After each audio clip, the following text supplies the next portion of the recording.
All right, so in this session, we are going to go over how to set up your firm settings, how to set up staff and their billing rates. We'll also go over how to add and assign security groups. We'll also go over how to add engagements and actually go over how to create an engagement template, as well as going over the different types of activity codes, such as the admin time, billable time, non-billable time there. All right, so I do want to just kind of show you an introductory slide here of our implementation here. So we on our implementation roadmap, starting from the left, we are going to start with our firm setup, which will start here with some of our security groups and department setup here, and then also go over our staff setup as well as activity code. So these are our core components here.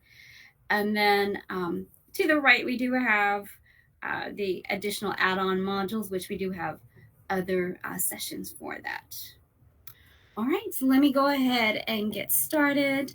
And let me go ahead and share out my screen. So give me one moment here. All right, so I am sharing my Practice CS database.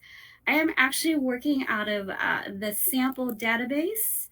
All right, well, we'll get started in today's session under the setup menu and then under firm.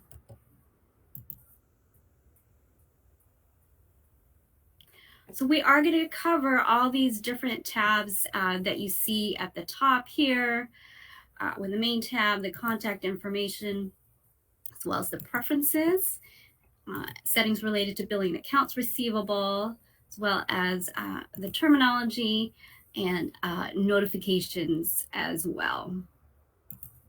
Okay. But we are going to get started here in the main tab. So in the main tab, all you'll have here is your firm's name here. So typically that's the only thing you're going to see in the main tab. So the name that you enter here is going to be used for your invoice setup. And then when I come to my second tab here, the information here will also be used for my invoice setup as well. So this contact tab that you see here, you are going to also see it in two other places in the Practice CS database. You'll see it in the staff setup as well as in the client setup as well. All right, so notice here that in my file as field, that the firm name has already been populated. It was populated by what you entered here. It's going to automatically populate the file as field, which is the only required field in the contact tab here. And again, the information that you entered here is going to be used for your invoices. All right, so we'll just enter our demographic information for our firm. So you'd enter your phone number. You'll also enter your address here, and then you have the city. If you click on Control W on your keyboard, it does bring up the city dialog box where you're able to add additional cities to your database. You are also able to access that dialog box by right-clicking and selecting Edit. You can add additional cities. So as you are, maybe when you're setting up your clients, you're going to be able to add additional cities to your Practice CS database. So you don't have to type them. It will just show up in the drop down here. Right, then we have the state. We have the same option here with the zip code. I can right click here, select edit, and add additional zip codes to my database as well. And then next here in the internet section, you can enter your firm's email address. And then when you click the tab key, it is automatically going to populate this display as field with the firm name and the email address. And then here you have your website address that you can enter. So all of this information that you've entered in the main tab and contact information tab, again, will be used for your invoices or your invoice format there. Right? Does anybody have any questions for me so far with those two main tabs? We are going to go ahead and move along to our preferences tab here. So here within the preferences tab, you are going to be able to select what you want to set up for your database. So the first section that we have here is the approval and posting process. So when you turn on any of these settings, you're essentially adding a mandatory review process here. So for example, if I selected the time and entry, when one of my staff members enters a time, that time entry is not going to be automatically added to my clients' numbers. Someone does have to approve it and post it. And then same thing for when you're entering your payments for the receipt and adjustment entry. When I enter a payment or receipt, if I do have it turned on, which actually I didn't realize I did have it selected here, someone will actually have to approve that entry that I made. But typically, most firms most firms that do turn any of the process on is going to be for billing. So you do want to think about your process for your firm. So for example, in some firms, it's a two-process approval process. So maybe the partner is going to approve the billing, and then someone could post that billing. So let me go ahead and just show you what it would look like. Also, in other firms, you could have one person do the approval and posting as well. All right. So let me just show you what it looks like in the billing screen really quickly. So in the review tab, if I had some invoices here, I could right click here. And so these, when I have an invoice here, I would have an invoice that I could approve and post. All right. Right. And you do want to keep in mind that security settings can also prevent certain staff from accessing particular screens. So the approval and posting process may not be needed for your firm. You do just want to think about your firm's process as you are thinking about what you want to turn on for your firm. To the right, we do have the enable firm security, so which will require users to have a login and password in order to access Practice CS. This is also required if you want to limit staff from modifying or viewing certain screens or specific data. Right, so if I select this here, before I select this, I don't have it enabled, so I wanted to show you something.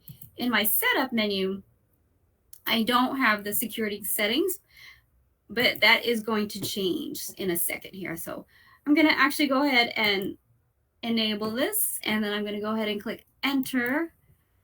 And then I do get a pop-up from Practice letting me know that I'll need a login, a staff admin, or a security setup here. So just making sure if I want to go ahead and turn this setting on, say yes.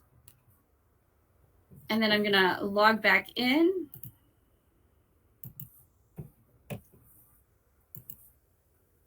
I can just bypass this for now.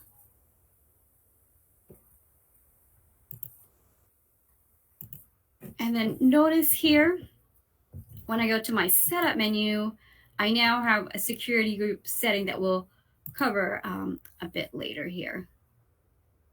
All right, so let me come back here to, again, under my setup menu and firm.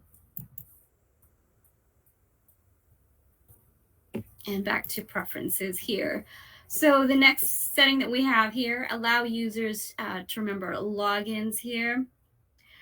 So this is typically used if your firm is already using, or if your firm has multi-factor authentication here, you can turn this on.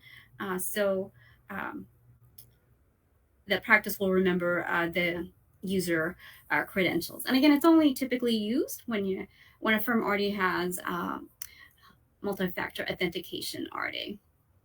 Right. The next set of options that we have here is we've got integrate this firm with other solutions.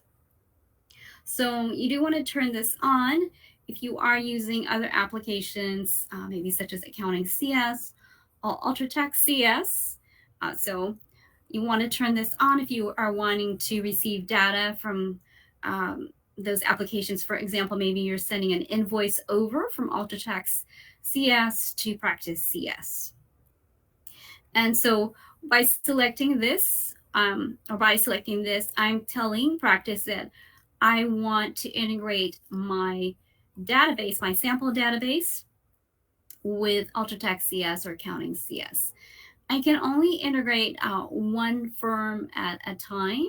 I do have another database here, but since I've selected this, my only database that I'm integrating is my sample database. So, for example, if I'll open here. Right now, I can't integrate my billing database or my setup database. I'm only integrating my sample database with either UltraTax CS or Accounting CS. All right, so next we do have our contact setup options here, which just basically when you click the drop down, it allows you to select the phone number format. And then moving along here, we've got our client setup options. If you are licensed for NetClient CS, by selecting this for any billing contact here, for any new client, Practice portal is going to be set up in NetClient, as well as a prospect. So whenever I enter a new prospect, the billing contact for that prospect can set up a portal. Also, if I'm licensed for file cabinet here, a drawer can be a Practice CS drawer can automatically be created for any new client. All right, here we've got our staff setup options. And again, if I'm licensed for NetClient, whenever I enter any new staff, a new portal will be created for that new staff member. Next, we do have our dashboard layouts. We do actually want to look at the dashboard before we select the layouts here. So if I come here to the top, you can see my different dashboards here. So I've got my firm dashboards that's going to display in a second. That's going to display any general firm information here. And then I've got my staff dashboard, which is actually what you've been seeing when I go to my main screen here, which is going to display information, for example, for projects, any projects that I'm assigned to or responsible for, any tasks, any notifications for project. I do also have an overview. I can indicate my availability here, and then my daily time, and then my time recap for the week, which I don't have. And then we've also got with the icon that has two individuals. This is my client dashboard. And I can click on the drop down and select any client that I want to view. So I've got some overall information here with their contact information, as well as any accounts receivable information, as well as any WIP recap. So to get the dashboard, I can add a view, which will add the different tabs there. And then within those tabs, I can select what information to display by selecting the portlet.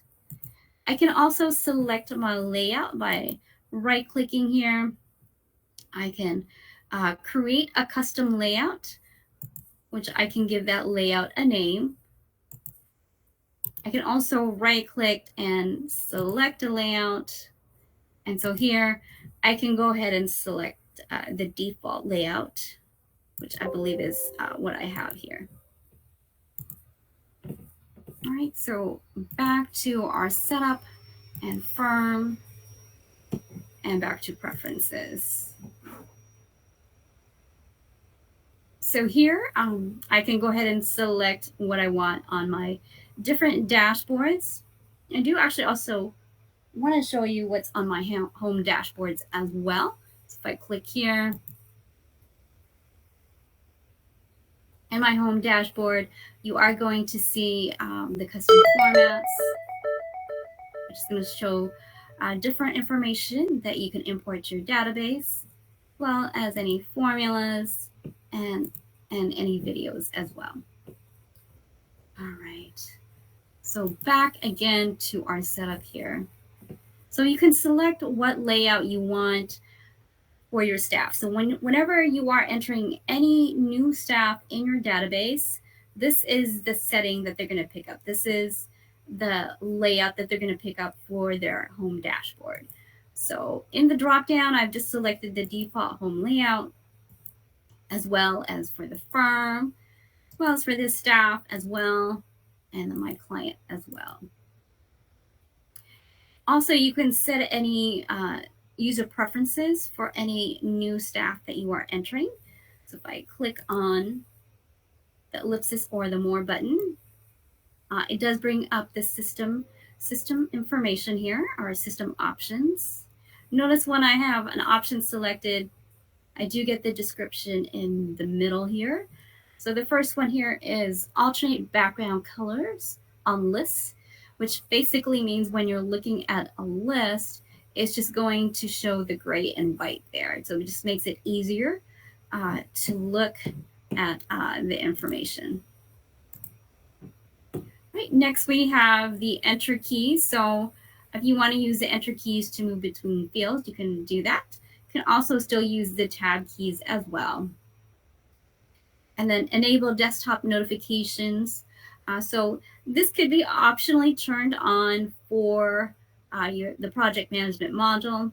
And what it does is if you have any notification, so for example, if a task is ready to be worked on a project, you would get a little notification on the right-hand side of the screen. So like a little toaster style notification there. All right, and this last one here is also related to the desktop notification. If I do enable the notifications, they are going to show up on the right-hand side. If I select this option, basically I'm telling Practice CS that I'm going to manually close out my notifications there. So I don't think this is a feature that's typically used that often there. Right? Let me know if you have any questions with the user preferences that we've gone over so far.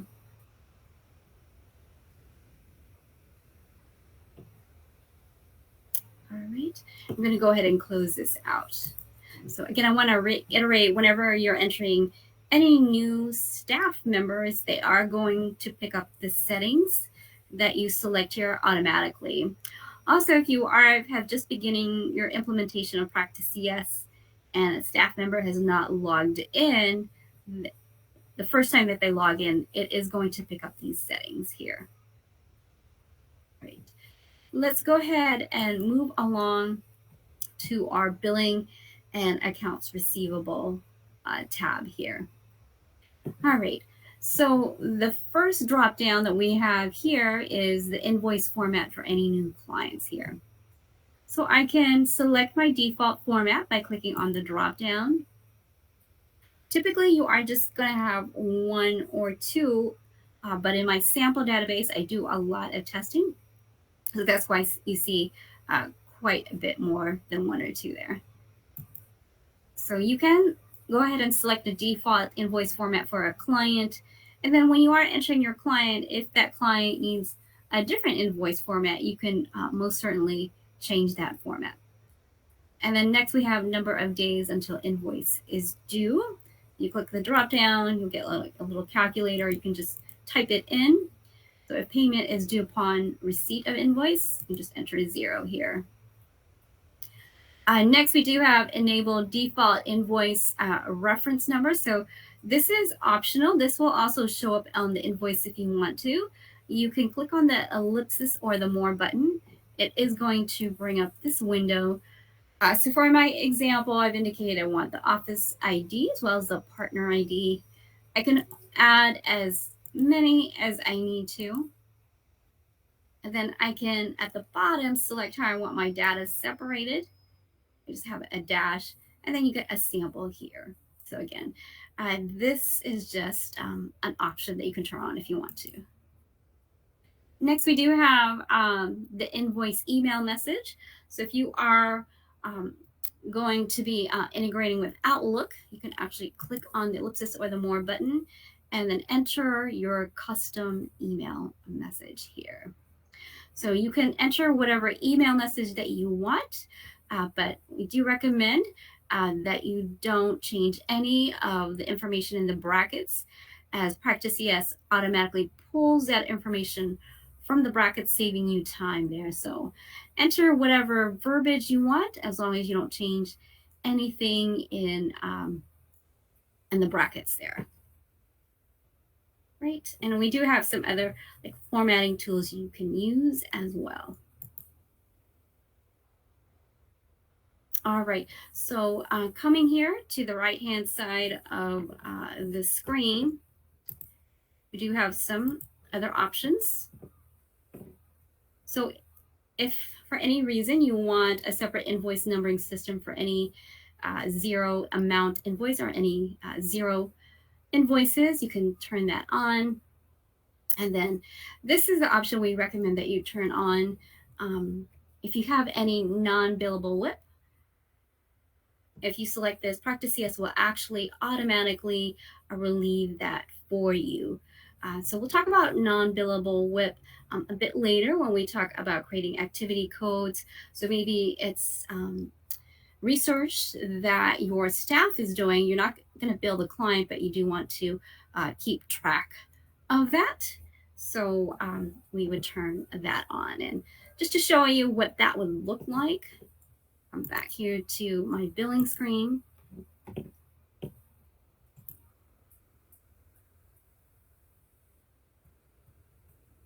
And if I select this first client and select my detail bill method,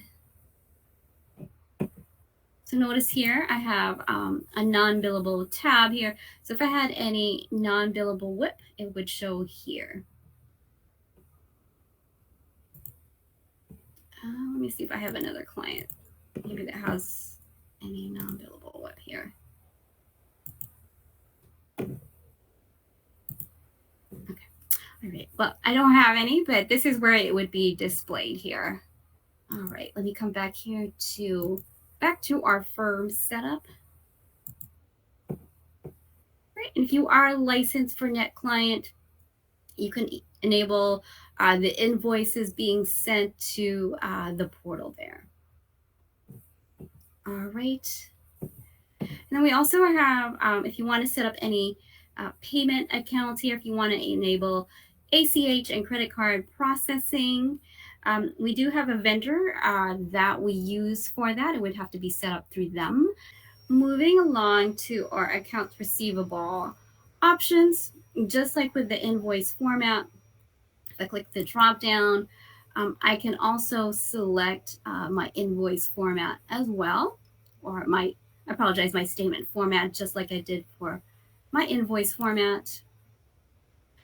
I can also send out an email message, just like with the invoice. If I click here, and go ahead and create a custom email message. And again, we recommend that you don't change any of the information in the brackets, as again, it's pulling from your database. All right, so next we do have the service charges here. So if your firm is going to be assessing a service charge when the client is late with their payment, you can click on the box here. And you can actually create it on the fly as you're doing your setups. I can right click here and add the service charge. So to create a service charge, I can go ahead and enter a description. I'm actually going to use the example we already have here. So I can enter my description here, and then I can also enter my annual rate here. So we put in 12%, so 1% charge every month that they are late. And then we have the grace days. So how many days before it's the service charge is going to be assessed. And you can calculate the grace days from the due date, or the due date plus grace days, or the invoice date there. And then next we have the minimum balance. You can enter the minimum outstanding balance required before Practice CS will calculate a service charge. Any balance below this amount is not going to be assessed a service charge. And then next we have the minimum charge. So you can enter a minimum service charge amount. This minimum is going to be charged when there is a calculated charge, but it is less than the minimum amount. And then next we've got the maximum charge here. So for example, if I enter 500 and the client has accumulated $600 worth of service charges, Practice CS is only going to charge 500. And then next we've got the compound service charge. Basically, this is a service charge on a service charge if you wish to calculate service charges on outstanding service charges. And then we've got our rounding option here. All right. Next here, we've got our Dunning messages here. So you can create any message that you want based on the time frame that they're at here. So this is going to be based on the period set up in your database. And then as they get further along, you can create a more, maybe a more firm message here. And then this can also, if you want, this can also show up at the bottom of your invoice, or actually wherever you want it. Typically it does show up on the bottom of your invoice. And then here, you can actually set up, type in your custom accounts receivable terms. And these also typically show up at the bottom of the invoice as well. We are going to skip the benefit. So you are licensed for the staff management module. You will see this tab. However, we are going to move on to the terminology tab, which I actually like because you can customize your fields. For example, in the client setup screen, if you don't use the term associate, you can actually change this term to whatever term your firm uses. So if I was to change this to staff, I have the single and plural version of this. I'm going to click enter to save that. And then here, when I go to setup and staff, I'm sorry, setup and clients,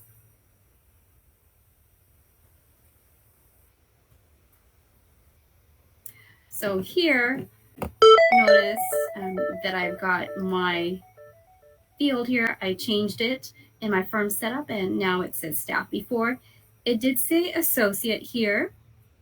So you can make changes on certain areas within the database to change the field labels to whatever terminology your firm uses, so that it is easier for your staff members to kind of get used to using Practice CS.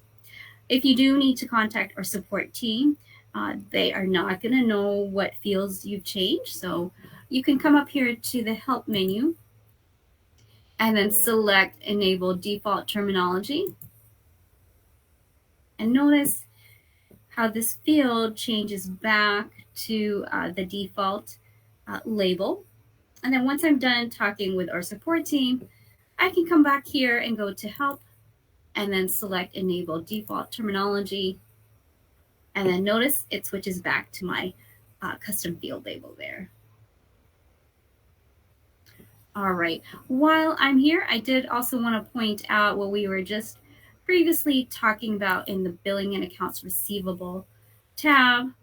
So if I Come back to our setup here.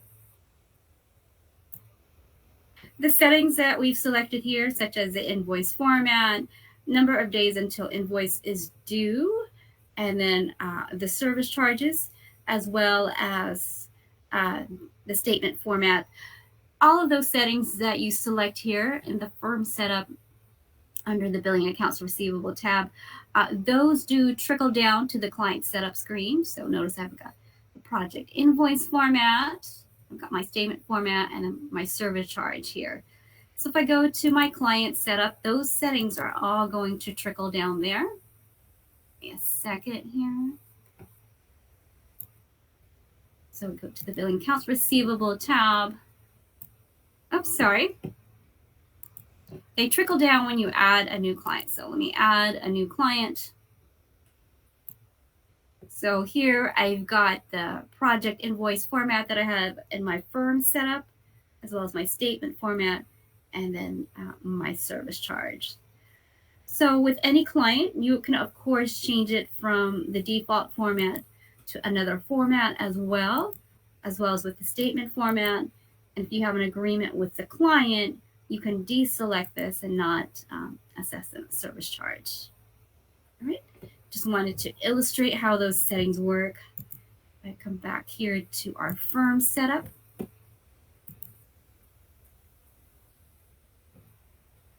And come back to our terminology tab. So you can change different terminology even here in the firm setup here. So here for the service charge, maybe I just want to change that to the finance charge. Maybe that's the terminology your firm uses.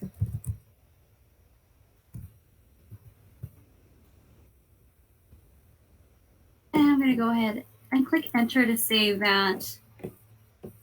And then when I come to my billing accounts receivable tab here, notice how this has changed. The default field label has changed, but this has not. So whenever you create any custom field labels, it is not going to change it on the setups that you created, your custom setups. It will only change it here with the default terminology. Right, so let's come back here to terminology. So you can make changes in your staff setup, in your client setup, as well as in the engagement setup, activity setup, even in the bank account setup, and let's see, even with the interactions, and then the projects as well. Those can be changed as well, although I don't think a lot of people make those changes. I think mainly, I guess maybe it's up here in the client, or even here in the staff setup. For example, for the supervisor, you can change that to a different label there. Right? Let me know if you have any questions on changing your terminology within your Practice CS database. All right, we are going to go ahead and move along to notifications. Right, so the notifications tab is primarily used with add-on modules of Practice CS. So for example, if your firm is working with a project or is licensed for the project management module, you can go ahead and turn on certain notifications. We do recommend that you start small so that you're not bombarded with a ton of notifications here. We do also have it if you are licensed for the client management module. You can certainly turn these on here. And then if you are licensed for the staff management module, these can be turned on as well. All right, at the very top, these two here, these do come with Practice CS. So if you want to enter a dollar amount for accounts receivable limit or WIP limit, and you want to be notified when the client has exceeded that, if you click the drop down, you can notify a specific individual. And these are going to work for all of these, the project management, client management, and staff management as well. So you can notify a specific individual, or you can notify the partner or a manager, or you can elect to be notified by email. All right. Let me know if you have any questions with the notifications here. Great. Let me go ahead and go over another setting that we have under the setup menu. So if I go under setup and come all the way down to the bottom to system configuration and select file location right here. So the file location here is going to be used for data shared with other products such as UltraTax CS or Accounting CS or Onvio here. So you can use the default path here, which is what I've used, or you can go ahead and enter your path here. But again, it is going to be used for data sharing demographic information such as addresses and phone numbers. All right. Let me know if you have any questions with the settings that we've gone over so far. I'm going to go ahead and just close this up. Right, we are moving fairly quickly here, so I am going to go ahead and move on to our staff setup. At about the hour mark, we are going to take just a 5-minute break and then come right back in. But we are going to go ahead and move along to our staff setup. So I'm going to come here to setup and go to staff here. All right, so to add a new staff member, it is as easy as just clicking the add button at the bottom here, and it is going to bring up any new, the new staff member screen here. So we are going to be going over these different tabs. I had mentioned before that you would be seeing the contact information tab again. You are seeing it just like we saw before in the firm setup. We'll go over the rates, security, custom fields, and the notes as well. All right, so in the main tab, there are only 2 required fields. That is going to be the ID and description. And if you forget to enter those information, I can go ahead and when I click enter, Practice CS is going to remind me. Right, so the staff ID, I can actually just enter it in all lowercase on my keyboard, and it will display as all uppercase. Also, you can enter up to 11 characters, no spaces or special characters are allowed. All right, next we have our description. So I can go ahead and enter my employee's name.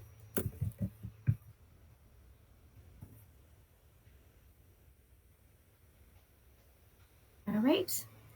And so here we actually recommend that you enter it last name, first name, as when you bring up the staff member list throughout Practice CS, it is going to show in a list like this. So it does show up nicely when you enter it with last name, first name. All right, so those are really the only 2 required pieces of information that you need to enter. I do want to point out here we've got the user preferences. So let me go ahead and save this. So if you do happen to give your staff member access to their user preferences and something has gone awry, you can always click here. If you are the Practice CS administrator for your firm, you can always click it to reset it to the staff defaults in your firm setup. All right. Do also have, I believe, the CPE information here, and then do have the groupings as well. So the grouping section is another section that you are going to see throughout the Practice CS database. You are going to see it here in the staff setup screen. You're also going to see it in the client setup screen And if you are licensed for the project management module, you are going to see this as well. So the information that you see here can be used to group reports. If you have a multi-office, you can click the drop down and select the office that the staff is associated with.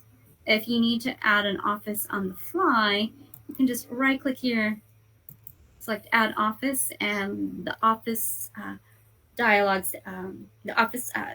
box will come up here.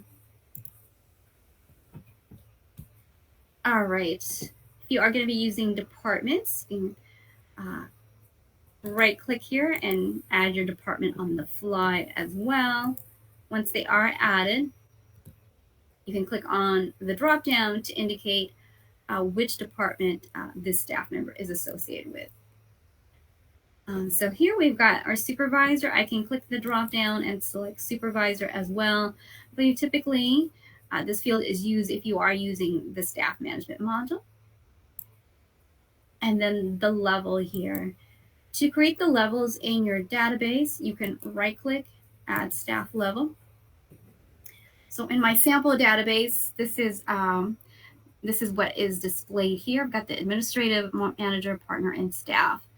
If you are following along in the sample database, this is what you'll see. And I believe if you are using the setup database, the information that you're seeing as I'm going along the setups with you is what you're going to see in the setup database. I believe in the setup database, this is what they have already set up in there. And of course, you can always edit the staff levels if you wanted to.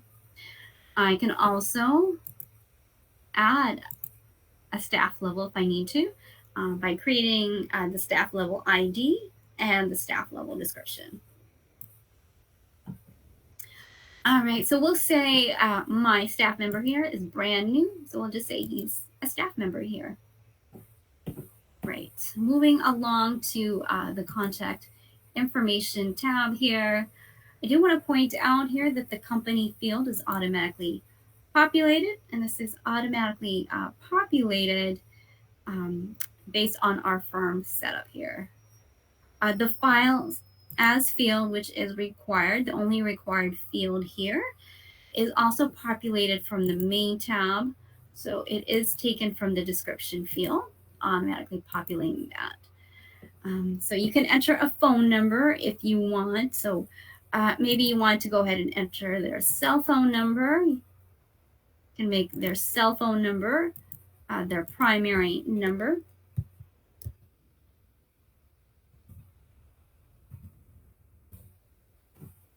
And I can also enter an email. If you wanted to, you could enter an address. But again, the only required field on this tab here is the file as field here. So just enter an email here.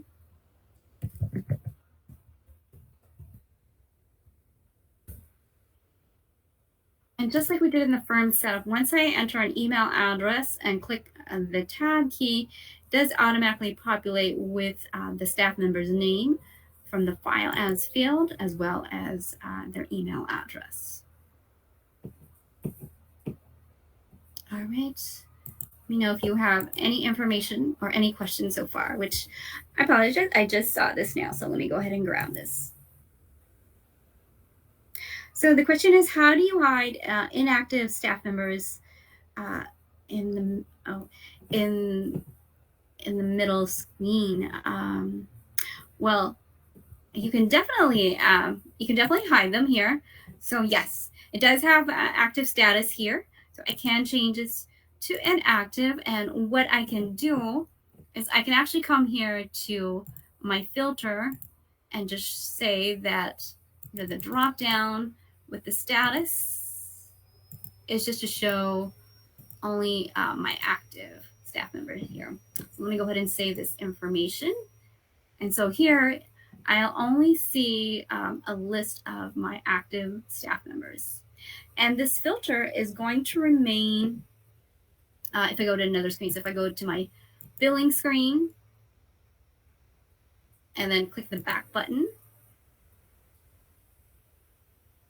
that filter remains there. So let me know if you need any more clarification with that. So not sure what you mean in the middle screen there, but this is really the only way to filter it there. All right, let's continue with our setup here. All right, and we're going to break in about 2 minutes here. So, all right, so let me come back here to my contact information here. Oh, you're welcome. So notice here, whenever you enter a contact, they are automatically associated with themselves here. All right, I'm going to go to the notes field. And so here the notes is just a text field. So I can type any note that I want.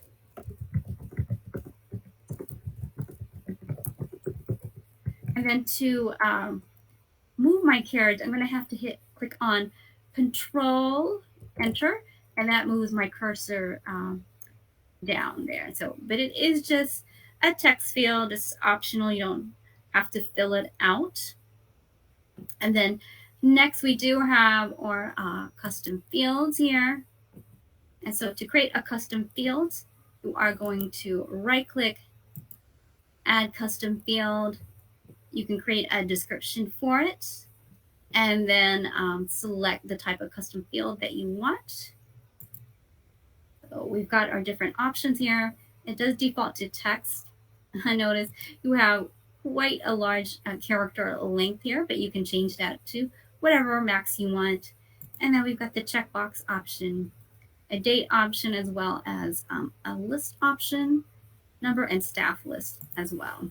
So I do want to show you some examples that we already have here. All right, but we're going to go ahead and start with that. All right, so let's continue with our setup here. I'm going to right click again. Let me wake up my mouse here.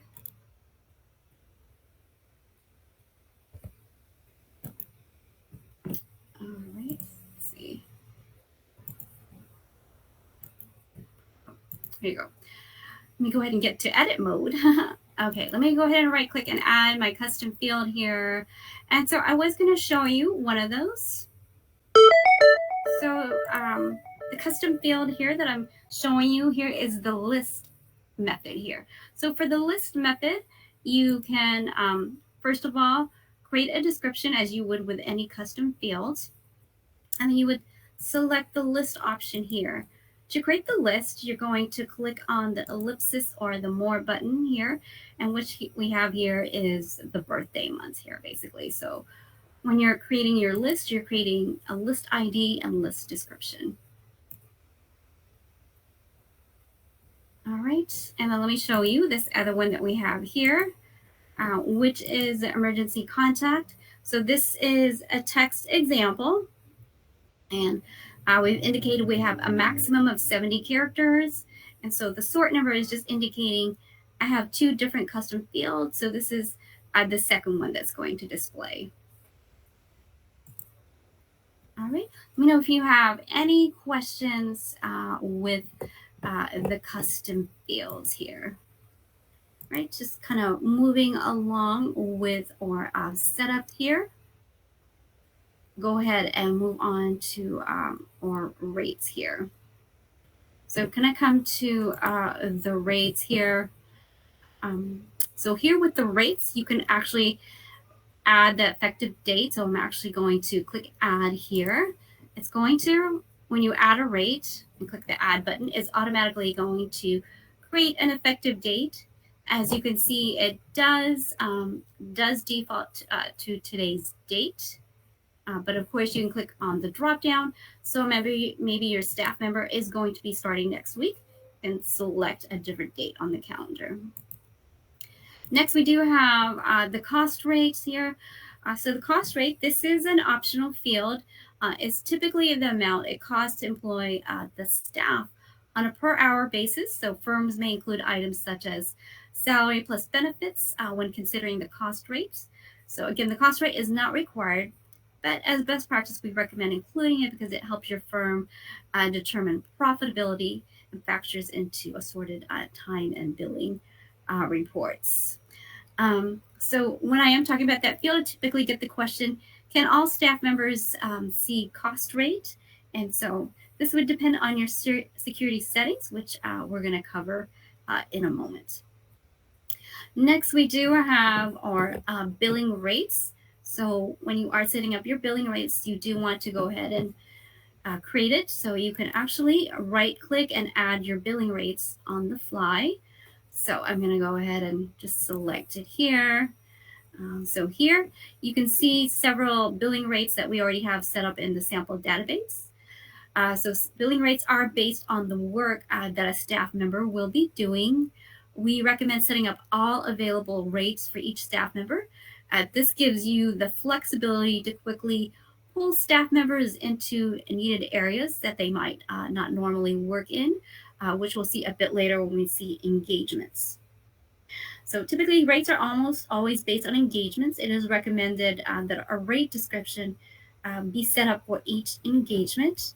That way, if a client becomes more proficient in one area, so for example, if they were doing tax and then they've been called in to work on a payroll engagement, then you can quickly have that staff member enter that engagement with a rate already being entered there.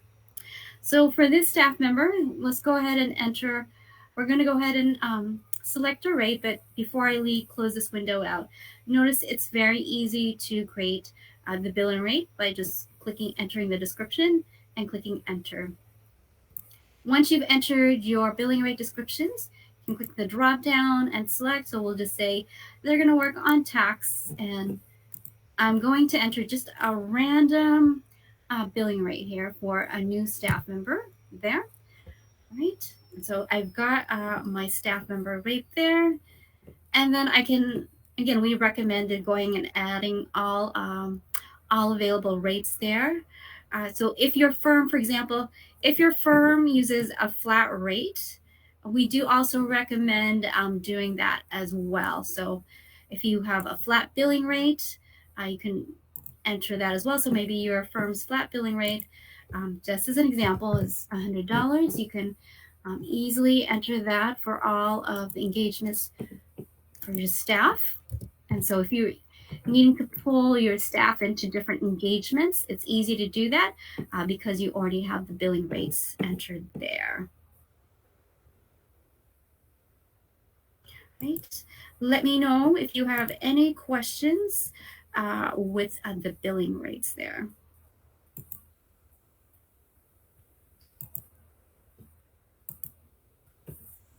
All right.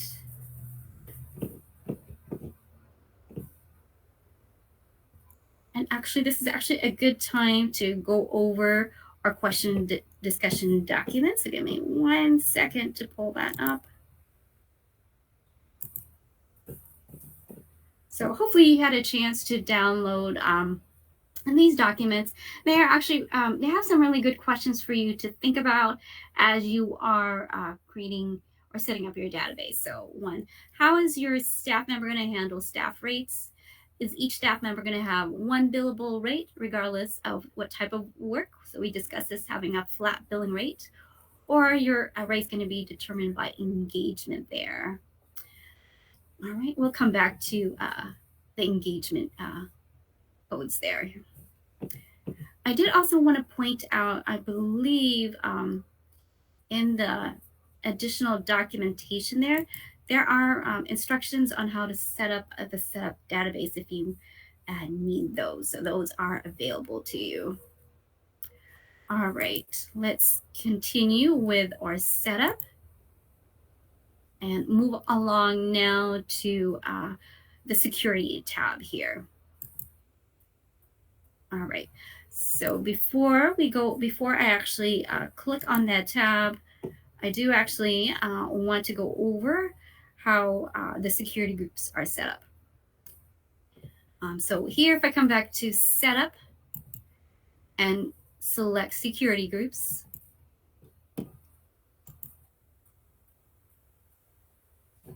so in my sample database, I have quite a few security groups already set up. And I believe it's also the same case with the setup database. So those are already set up for you to edit. So here, to add a new security group, you'll just click add, and then you'll click on the plus sign and you will get your 2 menus. So security groups are based on the menus that you see and then the data. All right, I'm actually just gonna close this out and use what I have here. So for the security group, when I click on billing, this for the billing security group, and I click the plus sign, it's going to go, we're first going to go through the menu. So you can select which menus your staff has access to. So if I click on the plus sign, they don't have access to the new or import. In my particular case, when I click on the file menu, I do have access to imports. If I wanted to import any custom formats over, I do have also permission to export other items here as well there. But I just wanted to just point out that this file menu security goes with this menu here. And then if I click the plus sign, I can also select the specific reports that I want my staff member has access to. So this is a billing security group. If I click the plus sign, they have access to these billing reports. So if I click on file, current reports, that is what you're giving them access to when they go to reports.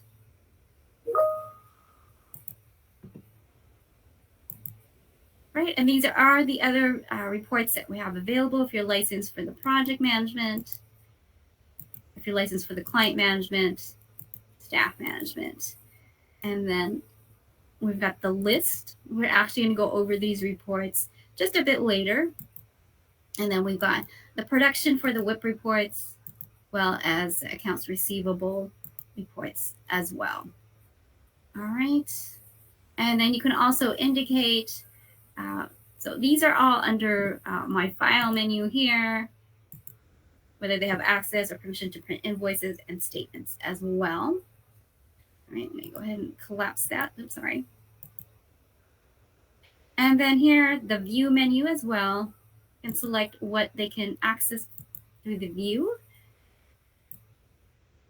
And then with the actions menu as well. The actions menu, this is what they'll see. And then the setup menu here, which is this menu here, which we've been going, we've been using the firm and staff under that setup menu there. So you can select what menus that they have access to. And then if I click here on the plus sign, you can also select the data that they can view. So for example, if I click on the plus sign here, they can view, you can select what data they can view. So if I click the plus sign, if you have multiple offices, you can select if they can only see the clients in the same office or if they can view data from other clients from other offices as well. Click the edit. You can also indicate whether they can edit clients in other offices as well as only in the same office. And then if I click on the plus sign here, you can indicate if they can view the data or whether they can edit the data as well here. So if you see the box here, it means they only have access to only certain aspects of that menu. They don't have access to all of the menu. And we go ahead and collapse this. And notice here, I also have time and expense data.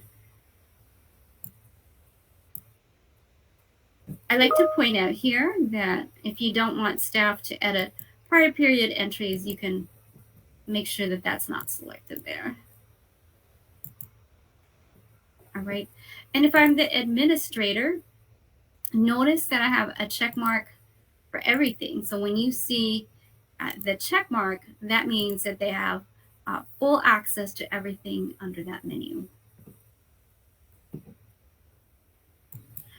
All right. So now that we've got our security groups set up, let's go over to back to our staff setup. So again, I'm under the staff. under setup and then staff here. And let's come back to our new employee here. So now let's go ahead and associate a security group. So a staff member can be associated with more than one security group.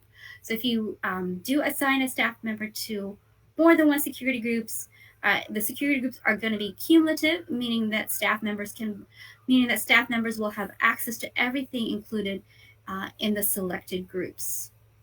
Right? So let's just say this staff member, they're going to have access to billing, and then they're going to have access to time entry as well. So those are the two security groups that they're going to have access to. Right? Go ahead and click enter to save that there. All right, let me know if you have any questions with the security groups. I believe there is some suggestion that we have in our firm and staff discussion points. Let me bring that up again. So here about the security groups. So kind of just questions for you to think about as you are setting up your security groups. Are they going to be established by staff level, whether you're going to have separate security groups by partner, manager, office admin, or staff? Or are the security groups going to be determined by the functional area of practice CS, such as time entry, billing, or accounts receivable? And as a suggestion, maybe you want to list out your security groups and kind of jot down what general permissions you want each of that group to have before you set them up. All right, let's go ahead and continue along with our setup. Before we move out of the screen here, I did want to just kind of show you another way to filter your screen here. So if I wanted to just close my filter and I'm searching for a specific employee, maybe you have hundreds and hundreds of employees and you wanted to look for a specific employee, you can just search for them by entering their name there. And then, of course, we talked about the filter. Can always filter by status. Can also filter by the staff. So if you wanted to see a list of all of your partners, you want to see how many partners are in your database that you've already entered, definitely do that there. You can also create custom filters here. So here, if I wanted to have a list of my partners, I can create that. So to create that, I can just click add, create my filter name, and then create my filter.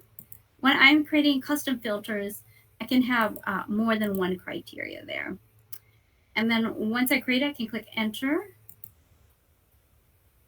When I create a custom filter, it is actually going to show up at the very bottom. So this is a custom filter that's already been created, which is list of partners. And then notice here, it just brings up my list of partners. But again, I wanted to mention it shows up, the custom filters show up at the bottom.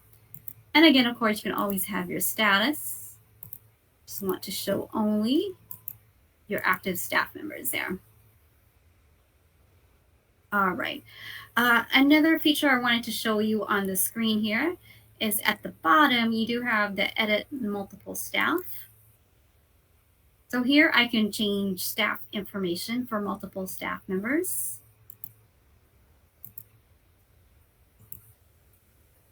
So for example, if I needed to change all of my staff members to another office, I can do that.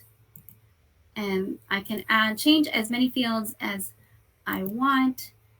So here, if I needed to change their staff level, I could do that. So as you can see, I can add as many fields as I need to change for multiple staff members. And if I click this link again here, I can also copy staff rates as well. So I can do it for multiple members. So if I want to do it for my staff member here, And then I can select the staff member that I want to copy the rate from.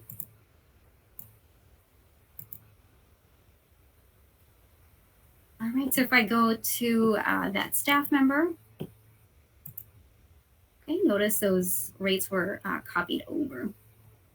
And then if I click this link again, I can add security groups to multiple staff members.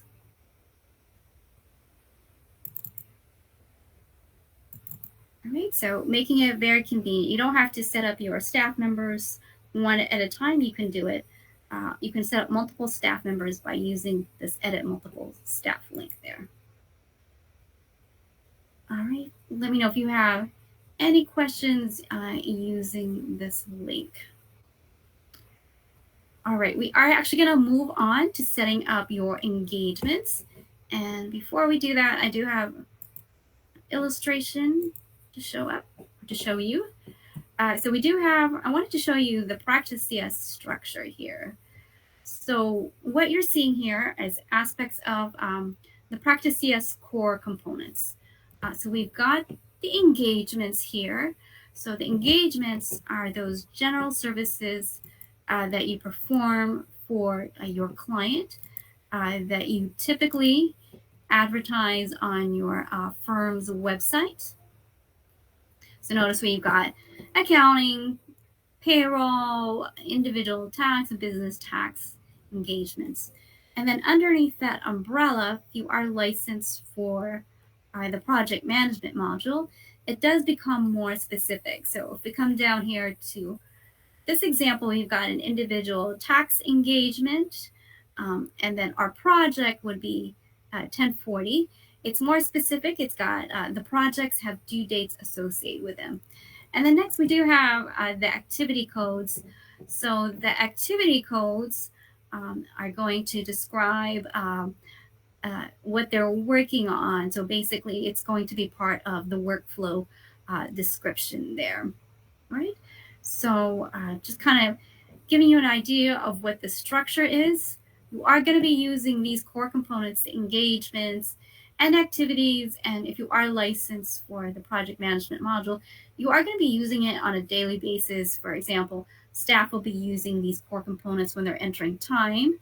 Billers are going to be using it when they're creating invoices. And then anyone running reports are going to be using these aspects to maybe group or filter your reports there. All right. And so again, these are core components, engagements, projects, and activities here. And again, activities are the detailed level of work performed by your staff. They are used to record time expense entries. When you enter time expenses, you are going to be required to select an activity, which is why I indicated before that you're going to be using these core components on a daily basis. So the activity code is going to represent the work or expense associated with the engagement that was selected. We also have tasks. So if you are licensed for the project management module, tasks are activities that have been added to projects to create the workflow or steps needed to complete the project.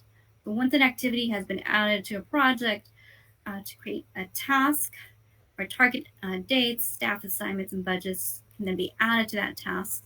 Tasks, again, are only available if you are licensed for the project management module. So typically when I talk about activities and tasks, I do get the question, what is the difference between activity and tasks? So activities are needed in order to create tasks.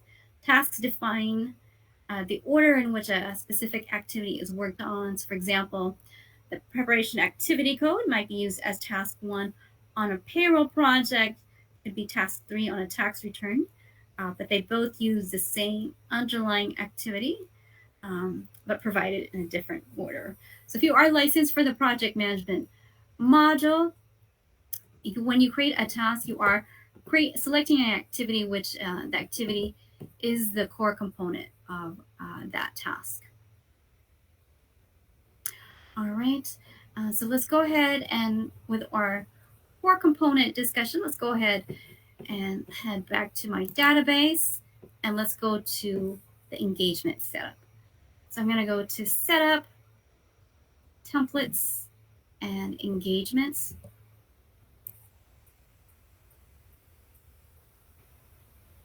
All right, so again, in my sample database and in the setup database, you do have these engagements already set up.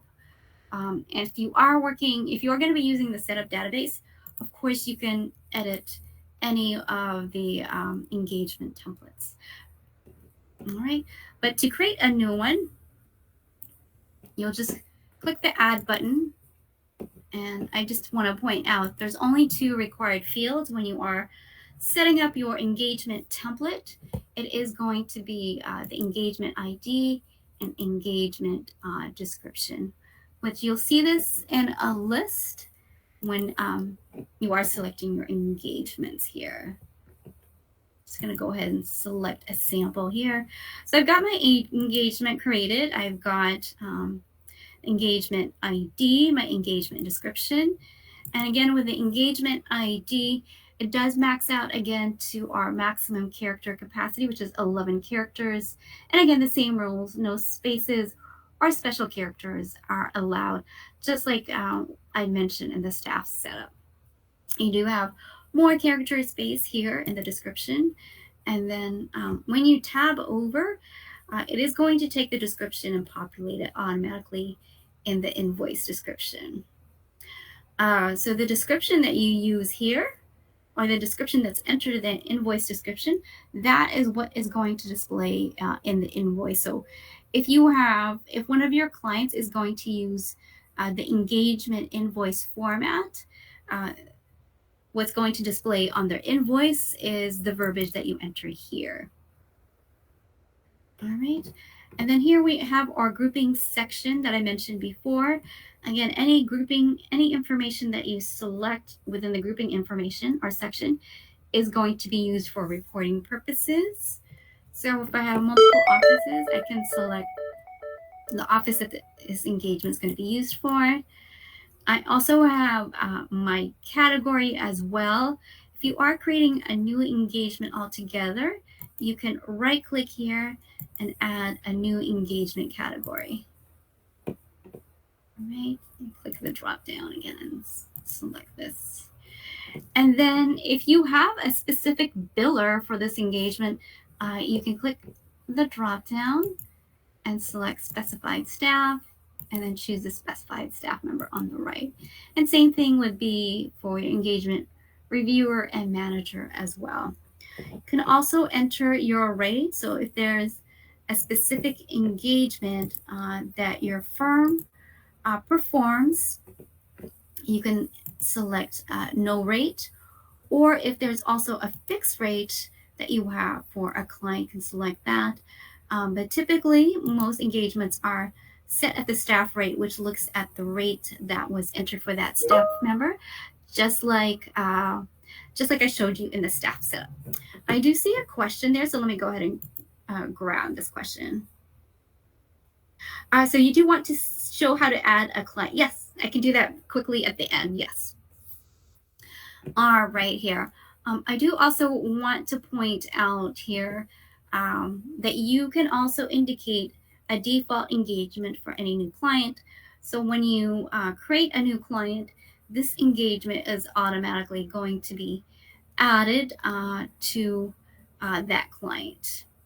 And actually, since you asked that question and this kind of pertains to that, I'll just show you briefly and then we can talk more about it at the end. I typically have a question and answer session at the end of my session, but I'll just show you quickly because it pertains to this topic we're talking about. So notice here, I've selected that I want this engagement as a default for any new client that I enter in my database.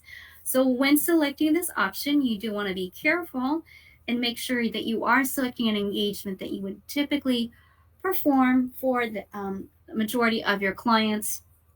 Of course, you can always delete that engagement from the client if that particular client is not going, if you're not going to be performing that engagement for that client. All right, so let me go ahead and just cancel out of here, and let me come to my setup menu, and here's my clients. So to add a brand new client, I'm just going to go ahead and click the add button here. It's as easy as that here. I'll go over it some more at the end of our session, but I did want to point out in the engagements tab here, notice here that it automatically associated that consulting engagement because I indicated that the consulting is a default engagement for any new client that I add to my database. All right, let me come back again to our setup. Actually, I'll cancel this. So back to our setup and back to templates and engagements. I believe there are some questions or suggestions that we have. All right here. So if your firm is going to be using the setup database, are there engagements that you need to add or remove or edit? If you downloaded this document, this question and answer document, you can actually click on the hyperlink and it does give you instructions on how to restore the setup database, which does have some of the setup items already set up for you that you can edit. We do recommend creating an admin engagement to use for internal time tracking. You do want to set the fixed rate at 0. I do actually have one in my database already set up. So I do have one. So this is my administrative engagement, again, for any, to use for any internal time, maybe such as internal staff meetings here. And then I've set my fixed rate at 0 here. All right. Let me know if you have any questions with the engagement template setup here. Right, we are going to go ahead and move on to the next core component, which is activities. So I'm going to go to Setup, Activities. And keep in mind that activities are the detailed level of the work performed by your staff. They are used to record time and expense entries. So when you enter time and expenses, you are required to select the activity that represents the work or the expense associated with the engagement that was selected. All right, so as you can see in my sample database, I have quite a few. And if you are going to use the setup database, you'll also see these same items there that you can edit or delete. I'll show you how to run a report in a moment to show you all of the activity codes that are in your database. So to add a new activity code, it is as easy as clicking the add button here. So again, the activity ID and activity description are going to be required. So I'm going to go ahead and enter that here. Again, 11 characters is the max, no spaces or special characters allowed. And then when you type it on your keyboard in all lower, it does display as all uppercase here. I'll enter my description, and then when I click my tab key, it is automatically going to populate the invoice description there. Here in the activity information section, I can click on the drop down and indicate to Practice CS whether this is going to be a time activity code or an expense activity code. So I'm going to leave it at time. I'm also going to go ahead and select my category. So here I'm going to say that this is going to be billable time. If you are creating a new activity code and need a new category, you can right click here and add an activity category here. So these are my activity categories in my sample database. We've got administrative time, we've got billable, and billable expense, non-billable time, and non-billable expenses here. So again, non-billable time is, again, that example that I indicated before. Maybe it's research that you want to keep track of, but you don't want to bill the client. So it is possible maybe that some databases did not have that option to indicate what type of activity code it was, but we do have that capability in Practice CS. We can indicate whether it's an internal activity code or whether it's going to be billable or whether it's going to be non-billable. All right. And then just to save my activity code, I'm just going to click enter to save it. And it is as easy as saving that. We do recommend that you keep your activity codes generic. For example, we have preparation. So this preparation activity code can be used for multiple engagements and multiple projects there. Right? Let me know if you have any questions about creating an activity code. I do want to point out here that we do also have the rate field here for an activity code. So rates may also be set up at the activity level. But this may actually lead to a higher number of required activity codes. So we do recommend designating rates at the engagement level. Also want to let you know that once an activity has been part of a time entry, you will not be able to delete it. What you can do is you can actually change the status to inactive there. All right, let me know if you have any questions on setting up the activity codes. I believe we actually also have some, let's see here. Yep, some suggestions here. So we do suggest maybe that you write out or list out your internal activity codes that you want to track within Practice CS, maybe for CPE activity or staff meetings, PTOs. And then maybe you have any client-related activity codes where you might want to track but not charge your client. For example, use the non-billable research and maybe the initial client meeting there. All right, so that is the setup for the activity codes there. And again, that was the core components. We just talked about two of the core components within Practice CS. That was the engagement setup, and then as well as the activities. I do want to show you the time entry screen really quickly. As I indicated before, you are going to be using them on a daily basis. So if I go to time entry here and set up time, so I'm going to select my client. I have a client that I like to use. And then in the drop down, I'm going to see my engagement. So this is the engagement associated with the client. It was only one engagement. And then I can select my activity code here. So maybe we're just doing some preparation work here. All right, and then, well, this particular staff member doesn't have one for the consulting, but if I had one here, I would. Maybe I can change my client here. Let me change my client. Oh, sorry. Oh, there's my client.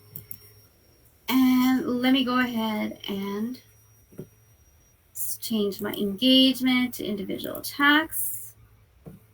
And so if I enter hour or time here, notice here that my staff rate that I've entered in my database automatically populates it here. So you're always going to be using these core components on a daily basis: the engagement, activity code, if you are licensed for the project management module. All right, let me show you some reports that you can run. If I go to File, Print Reports,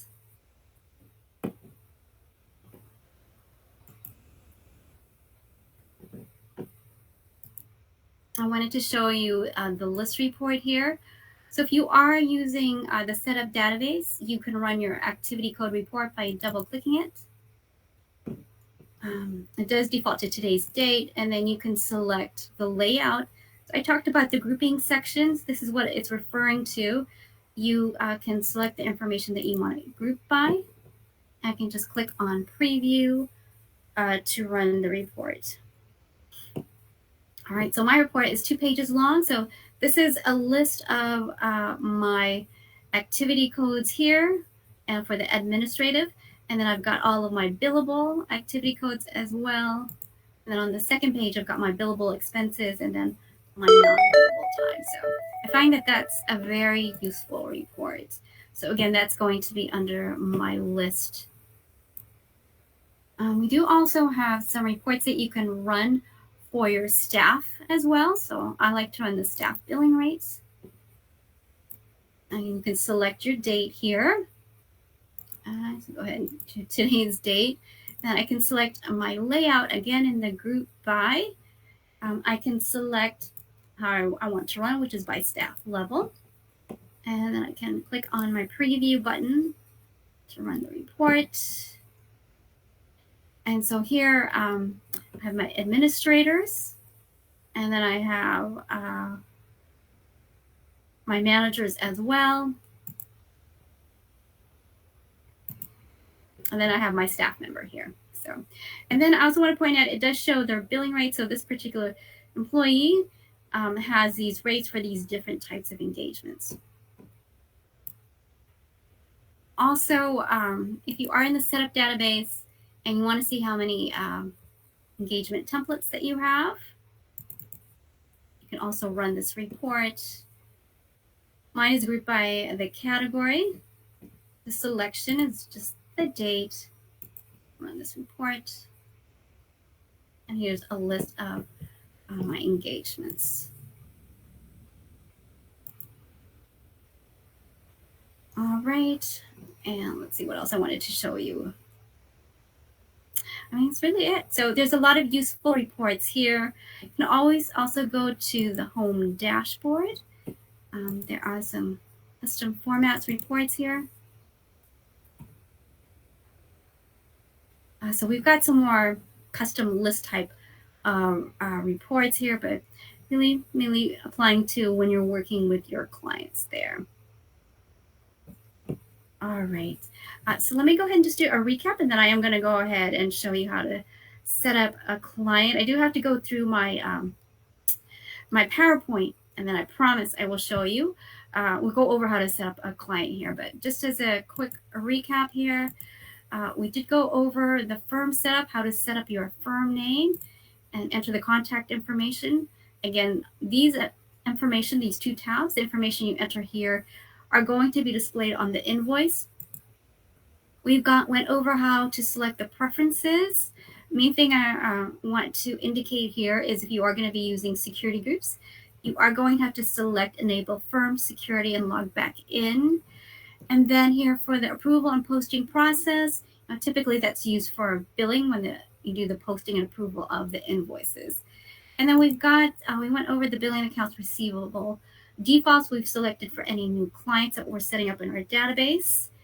And then the terminology that you can change in the database, as well as the optional notifications here. And then in our staff setup, we did go over here how to set up new staff, how to enter their ID here. I did want to point out here that when you are actually creating your staff ID, that is actually what is used to log in. So if I act like I'm logging in here, so I'm logged in as Cindy Turner, and my staff ID is my login ID there. All right. We went over how to set up the rates here, as well as set up their security groups and set up any custom fields and notes there. And then just went over how to set up the engagements, as well as how to set up the activities here. There is actually a filter for the activity code. So as you are starting to make some of your activity codes inactive, you can actually click on the filter and click on status and just leave it to active. And this will just show you a list of your active activity codes. You can also do another filter. So if you're wanting to see, for example, all of your administrative activity codes, you can get a list of those. So there's different ways to do the filter in the activity code screen.